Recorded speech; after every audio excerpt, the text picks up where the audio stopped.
ক্ষণজন্ম পুরুষ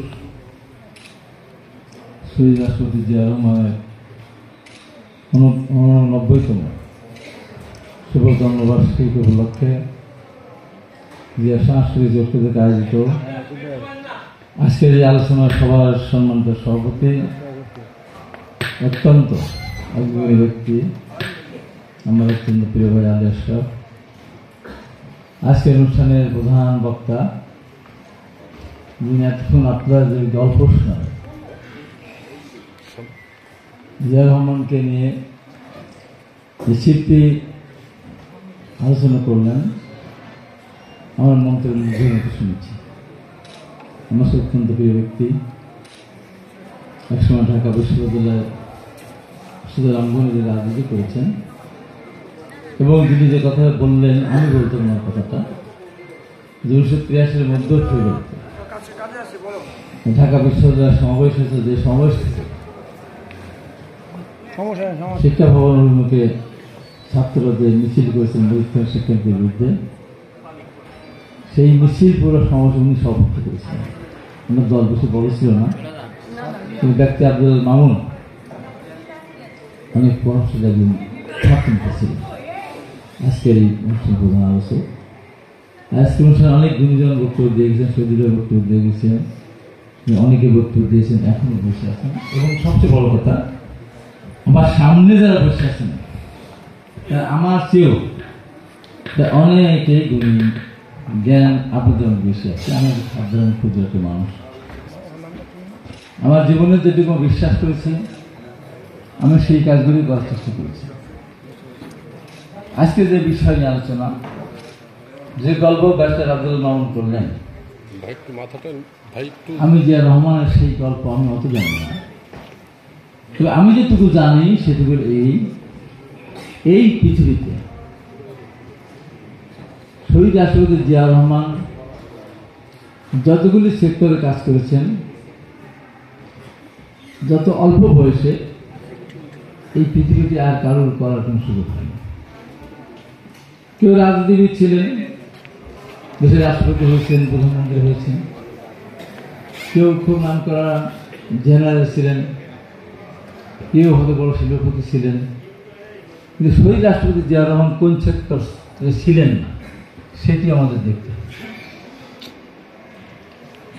এই পৃথিবীতে যে কাজটি কেউ করেননি, শহীদ রাষ্ট্রপতি জিয়া রহমান সেই কাজটি করেছেন 1971 সালের 26শে মার্চ 25 মাস বয়সে আসলে একটা দেশের সেনাবাহিনীর মেজর র্যাঙ্কের অফিসার হওয়া সত্ত্বেও সেদিন উনি বিদ্রোহ ঘোষণা করেছিলেন দেশের জন্য। তার সন্তান কোথায় আছে, তার স্ত্রী কোথায় আছে সেটা কোনো চিন্তা করেন না। দেশ যদি স্বাধীন না হতো ওরা কি পরিণতি হতো সে চিন্তা কোনো করেন।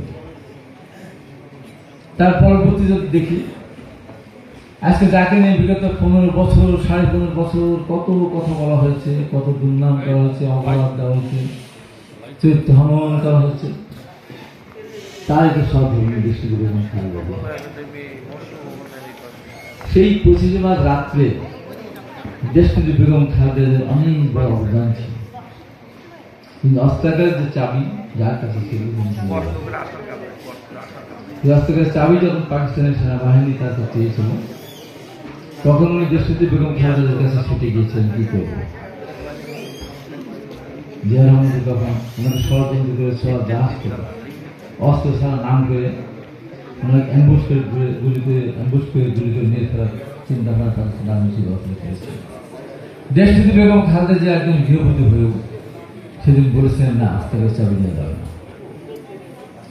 পরবর্তী ইতিহাস আপনারা জানেন, এই পৃথিবী থেকে একটি ইতিহাস আছে যে স্বামী রণাঙ্গনে যুদ্ধরত মহান দেশ স্বাধীনতার ঘোষণা করার পর তার সব ধরনের ক্যান্টনমেন্টে বন্ধ। আমাদের দলের ভারপ্রাপ্ত চেয়ারম্যান আগামী দিনে দেখি মানুষ যাকে স্বপ্ন দেখে সামনে থেকে একটু সরেন না ভাই, যে জনাব তারেক রহমান ছোট্ট শিশু মায়ের সাথে বন্দী, তার ছোট ভাই আরাফারন কবুতর ফিডার কি জীবন, মা বন্দী, এক বাচ্চা ফিরে খায়, আর এক বাচ্চা হেঁটে বেড়ায়। এই যে নৃশংস নির্মম অত্যাচার নির্যাতনের মধ্য দিয়ে দিনগুলি অতিবাহিত করেছেন শহীদ রাষ্ট্রপতি জিয়া রহমানের সহধর্মিণী। আজকে যদি আমি সেই প্রেক্ষাপট আলোচনা করতে যাই, এই বাংলাদেশে যতগুলি দুঃসময় এসেছে, নেমে এসেছে বাংলাদেশের সবগুলিকে শহীদ রাষ্ট্রপতি জিয়া রহমান এবং তার পরিবার বুক দিয়ে আগিয়ে রেখেছে এবং মোকাবেলা করেছে। যেমন যেদিন বাঙালি জাতি অসহায় ছিল, সেদিন উনি দিশা দিয়েছেন মরণ স্বাধীনতার ঘোষণা দিয়ে। দীর্ঘ ৯ বছর সামরিক স্বৈরাচারের বিরুদ্ধে আন্দোলন যখন চলছিল, তখন আমি অন্য দল করতাম। ৯০ সালে ছাত্রলীগের ভেতর প্রেসিডেন্ট ছিলাম, তখন আন্দোলনটা চরম উঠেছিল, আমার সেখানে বড় ভূমিকাও ছিল।